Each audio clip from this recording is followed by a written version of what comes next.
Rumplestiltskin. By the side of a forest, in a country a long way off, ran a fine stream of water, and upon the stream there stood a mill house with a big wooden wheel that the water turned round and round to grind the wheat into flour for people to cook and make their bread. In the mill house lived the miller, and he had a very beautiful daughter. She was, moreover, very shrewd and smart and clever, and the miller was so proud of her that he one day told the king of the land, who used to come and hunt in the wood, that his daughter could spin gold out of straw. Now this king was very fond of money, and when he heard the miller boasting and bragging, the king began to feel especially greedy, and he sent for the girl to be brought before him. Then he led her to a chamber in his palace where there was a great heap of straw, and the king gave her a spinning wheel. That's a wooden wheel that spinster women would use to twist sheep's wool into yarn for making sweaters and coats and mittens. The king told the miller's daughter, "All this straw must be spun into gold before morning, if you don't want to lose your life." It was in vain, and it didn't help when the poor maiden said that her father had only been bragging and making a silly boast, and that she could do no such thing as spin straw into gold. The king locked her chamber door, and she was left alone with the spinning wheel. She sat down in one corner of the room and began to cry and bewail her hard fate, when suddenly the door opened, and a strange, droll little man hobbled in and said, "Good morning to you, my young lady. What are you weeping for?" "Alas," said she, "I must spin this straw into gold, and I know not how." "What will you give me," said the little hobgoblin man, "to do it for you?" "My necklace," replied the maiden. He took her at her word, that is, he believed her, and sat himself down to work at the spinning wheel, and whistled and sang, round about, lo and behold, reel away, spin away, straw into gold." And round about the wheel went merrily, and the work was quickly done, and the straw was spun into gold. When the king came and saw this, he was greatly astonished and surprised, and was very pleased. But his heart grew still more greedy for gold, and he shut up the poor miller's daughter again with a fresh new task. Then she knew not what to do, and sat down once more to weep and bewail her fate. But the dwarf man soon opened the door and said, "What will you give me to do your task?" "The ring on my finger," said she.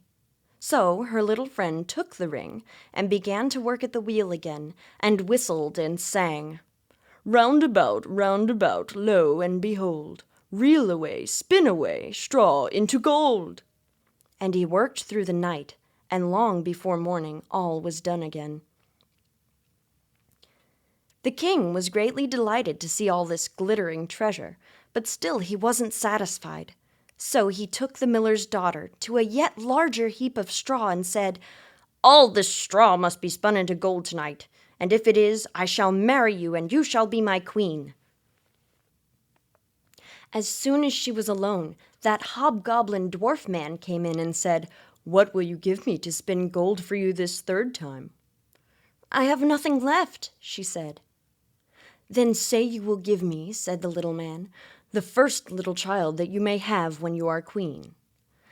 "That may never be," thought the miller's daughter, and as she knew no other way to get her task done, she said she would do what he asked.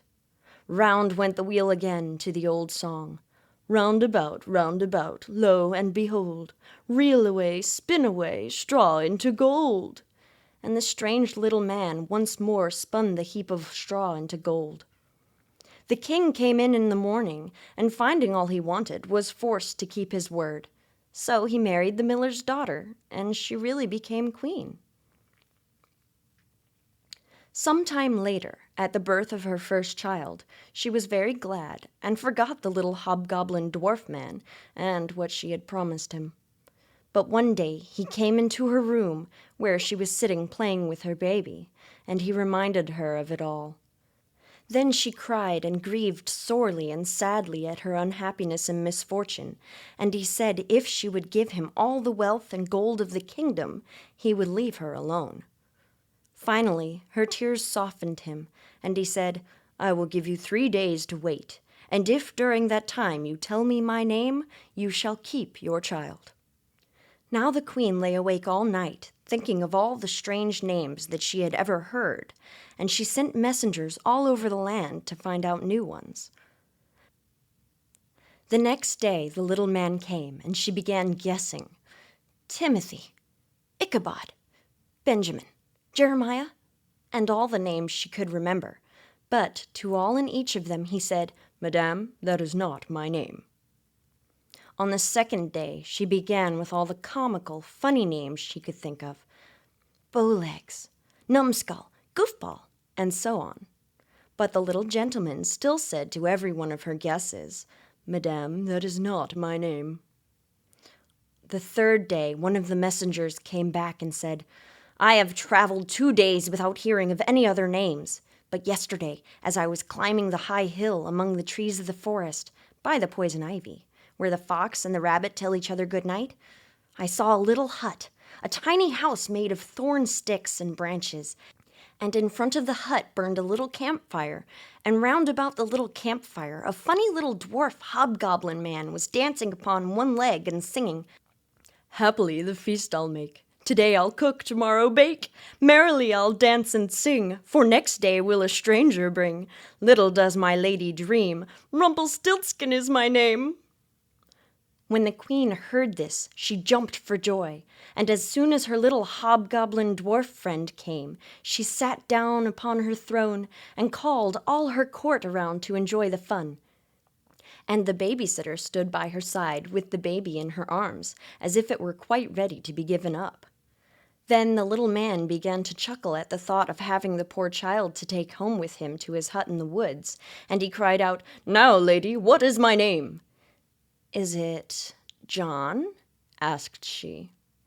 "No, madame." "Is it Tom?" "No, madame." "Is it Jimmy?" "No, it is not." "Can your name be Rumplestiltskin?" asked the lady slyly. "Some witch told you that! Some witch told you that!" cried the little hobgoblin dwarf man, and in a rage slammed his right foot so deep into the floor that it went into the basement and he couldn't pull it out, no matter how hard he tried. And that made him so mad that he slammed his left foot even deeper into the ground, and it went so deep that it didn't even stop, and it kept on going and pulled him after it. And he disappeared, and nobody ever saw him again, and he never, ever bothered anybody ever again. And the babysitter laughed, and the baby giggled, and all the queen's friends smiled, and the queen and the king and their little baby lived happily ever after.